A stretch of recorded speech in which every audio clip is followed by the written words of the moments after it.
ating pork tofu with oyster sauce. Ayan.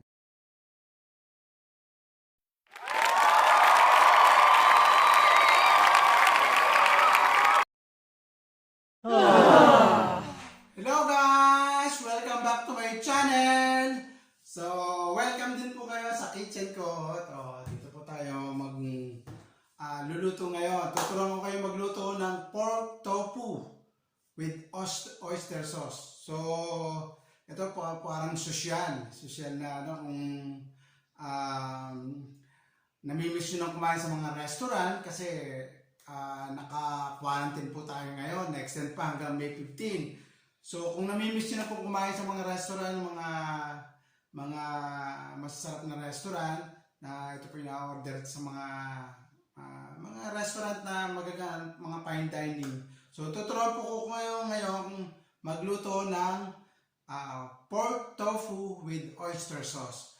So ito po ating mga ingredients. Meron po tayong pork. Ayan po, mga 1/4 lang po yan, 1/4 kilo. Meron po tayong 3 pieces na tofu. Meron tayong oyster sauce.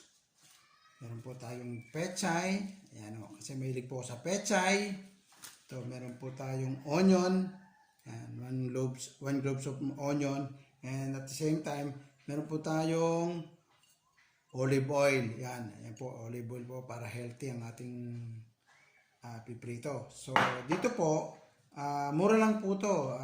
Tulad itong tofu. Ano lang po to, 4 pesos per slice. So, ito 12 pesos lang po yung tatlo. Tapos itong 1/4 pork.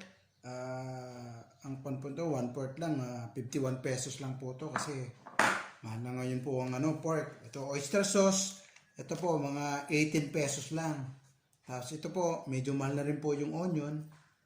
4 pesos din po to. Tapos yung oil, hindi ko alam kung magkano po yan. Basta, ito po, 10 pesos ang isang tali ng pechay. So, ito po, pwede po kayong makakain dito ng 5 persons. So, start po na natin yung procedure kung paano natin to lutuin. Kuhain natin po ang sibuyas first. Ito lang po paghiwa.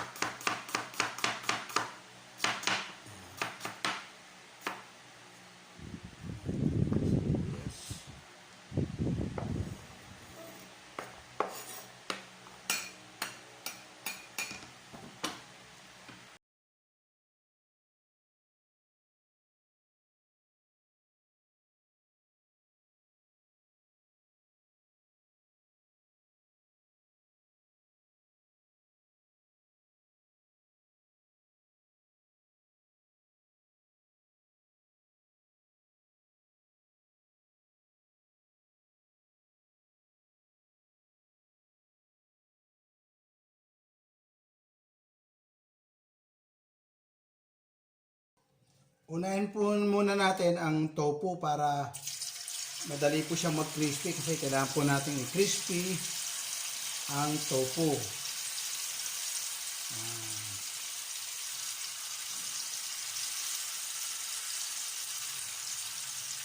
I-crispy po natin siya. Kasi pagka inuna po natin yung pork pagpiprito, hindi po siya masyado magki-crispy kasi mahaluan po siya ng taba ng pork. So, sayang. Mas masarap po kasi yung crispy. Crispy per min. Crispy.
pork naman po ang ating ipiprito ngayon. So, isa lang po ang lagay. Ay, ito. Ayan.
Lulutuin na po natin ang ating pechay. So first, yung onion muna.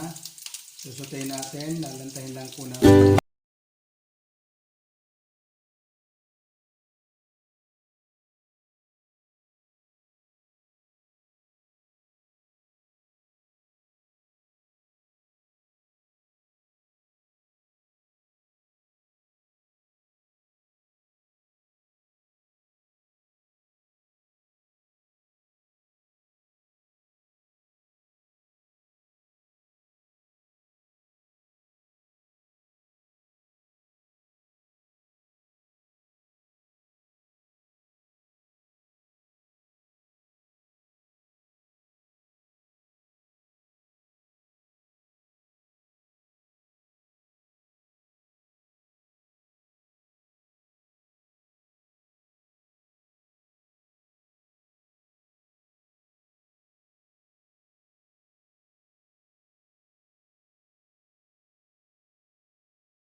Blanch lang po siya. Nanta na po yung ating pechay. So, pwede na po natin patayin ang ating apoy. I-plating na po natin ang ating menu for today. Ang pork tofu with oyster sauce. So, first, lagay nyo muna po yung vegetables, yung pechay. Ayan. Pechay.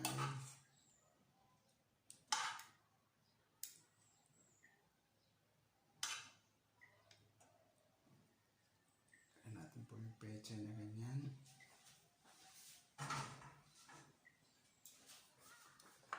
Tapos yung ating pong tofu. Ayan po natin sa sides. Tofu.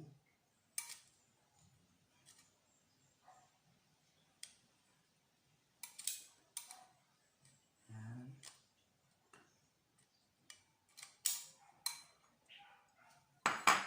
Tapos yung ating pork.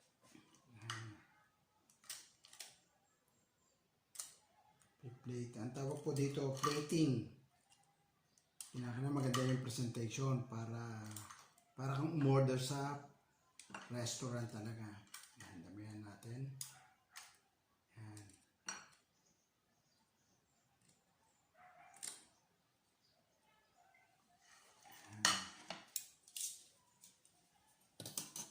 Yes, of course, ang ating oyster sauce. Ganyan lang po paglalagay natin. Para po yung lasa ng oyster sauce ay mag-sink sa vegetables. Ganyan din natin ang design.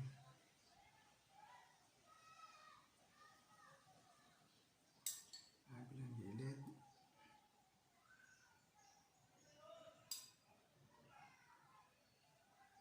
Pag umorder po kayo sa mga restaurant, may mga ganyan-ganyan eh. Tawag po dyan. Yan na po ang ating pork tofu with oyster sauce. Ayan, masarap po yan. Ito pong kinuha ko ay good for 2 persons. So, ganyan pong kadami pagkakain ka.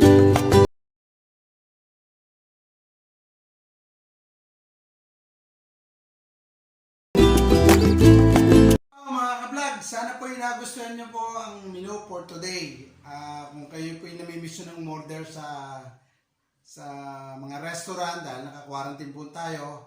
So sana po nagustuhan niyo po yung aking recipe for today. And doon po sa mga hindi pa po nakasubscribe sa aking YouTube channel, please subscribe. Down below po doon sa may description. Marami pa po akong i-upload na mga videos in the future. Okay? Good day and stay home. Stay healthy and hindi po tayo magkasakit and hindi po tayo magka-COVID. So, hope to see you soon in my YouTube channel. Bye-bye!